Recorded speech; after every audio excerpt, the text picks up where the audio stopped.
Iya.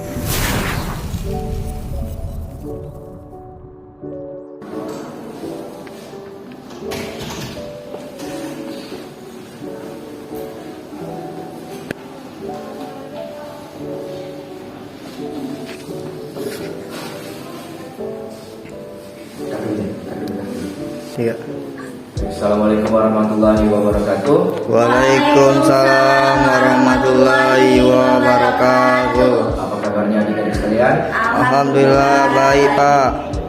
Baik, sebelum kita memulai materi kita pada hari ini, kakak akan mengabsen adik-adik satu persatu. Pertama itu Dinda Dwi Fahmi. Hadir, Kak. Dia Rahma Pradani. Hadir, Pak. Fajar Surya. Hadir, Pak. Baik.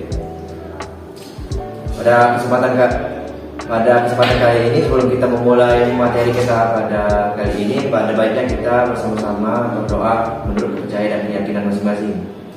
Doa mulai. Doa selesai. Pada pertemuan kali ini kita akan membahas itu apa saja penyakit yang ada pada sistem peredaran darah. Baik, sebelum kita bersama-sama melafazkan nafas basmalah. Bismillahirrahmanirrahim.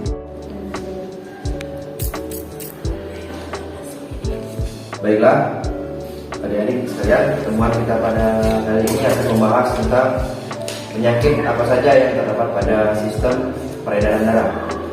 Nah, yang pertama itu ada penyakit jantung koroner, stroke, varises, kurang darah atau anemia, dan yang terakhir itu ada hipertensi dan hipertensi. Baik, di sini kakak akan menjelaskan apa saja yang dimaksud dari penyakit-penyakit tersebut. Nah, yang pertama itu ada penyakit jantung koroner atau PJK, yang merupakan kondisi yang terjadi akibat adanya penyumbatan pada pembuluh darah koroner atau pembuluh darah yang berfungsi untuk memberi suplai darah ke otot jantung. Nah, akibat dari penyakit ini, suplai darah menuju otot jantung akan berkurang dan yang paling parah bisa berhenti. Penyakit jantung koroner dapat diatasi dengan gejala penyakit jantung koroner dapat ditandai dengan gejala sesak napas, lemas, nyeri di bagian dada yang menjalar ke lengan dan punggung. Nah, jika tidak segera ditangani, penyakit jantung koroner dapat menyebabkan serangan jantung, gangguan irama jantung atau gagal jantung. Cara mendeteksi penyakit jantung ini yaitu dengan dilakukan wawancara dan pemeriksaan secara klinis oleh dokter. Nah, pemeriksaan ini tidak dapat diwakilkan melainkan dengan si penderita penyakit bertemu langsung dengan dokter. Nah, pada saat itu juga dokter akan memeriksa tekanan darah, suara jantung, pemeriksaan tambahan seperti pemeriksaan elektrokardiogram atau EKG. Penyakit yang selanjutnya yaitu ada stroke. Nah, stroke adalah penyakit pembuluh darah otak yang menyebabkan terjadinya kerusakan di sebagian-bagian otak. Terjadinya kerusakan di suatu bagian otak ini disebabkan terganggunya aliran darah. Nah, saat serangan stroke, sel otak dapat mati hanya dalam hitungan menit. Akibatnya bagian tubuh yang kehilangan fungsinya.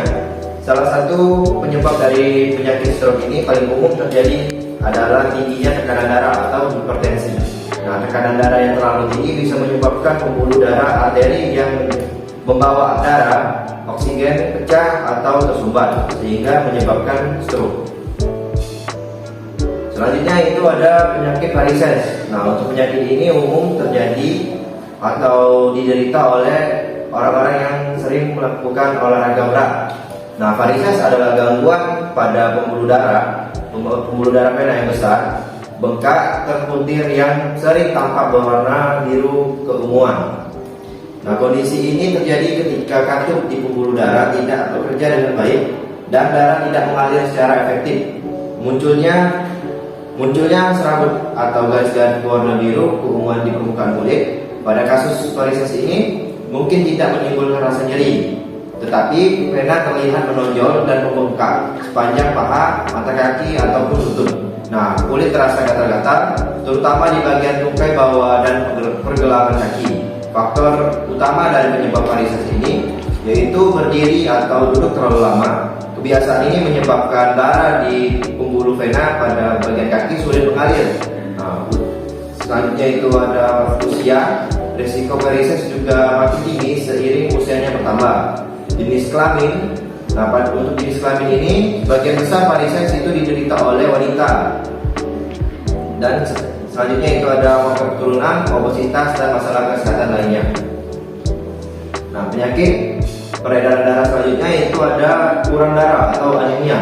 Nah, kondisi ini terjadi ketika tubuh kekurangan sel darah merah yang sehat atau ketika sel darah merah tersebut tidak berfungsi dengan baik.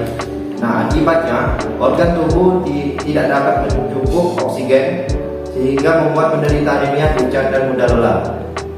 Bahaya dari penyakit ini yang paling parah adalah kematian. Beberapa jenis dari anemia juga diturunkan oleh pewarisan genetik, seperti anemia sel sabit dapat menyebabkan komplikasi yang mengancam jiwa, sehingga banyak darah dengan cepat dapat menyebabkan anemia akut dan parah hingga berakibat fatal. Faktor risiko penyebab anemia yang paling umum adalah kekurangan gizi. Beberapa vitamin atau mineral tertentu punya peran penting untuk membantu tubuh membuat sel darah merah, seperti zat besi, asam folat atau vitamin B9 dan vitamin B12. Penyakit yang terakhir yaitu ada hipotensi dan hipertensi.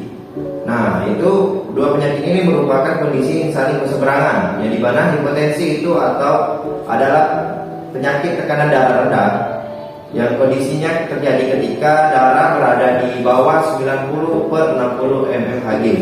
Nah, untuk yang hipertensi itu sebaliknya.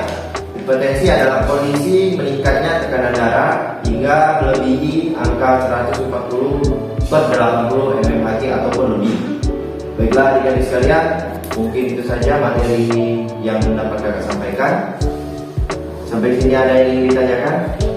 Tidak, Pak. Baik, Bapak cukupkan materi kita pada pertemuan yang kedua ini. Semoga dapat bermanfaat untuk adik-adik sekalian. Bapak akhiri. Wassalamualaikum warahmatullahi wabarakatuh. Waalaikumsalam warahmatullahi wabarakatuh.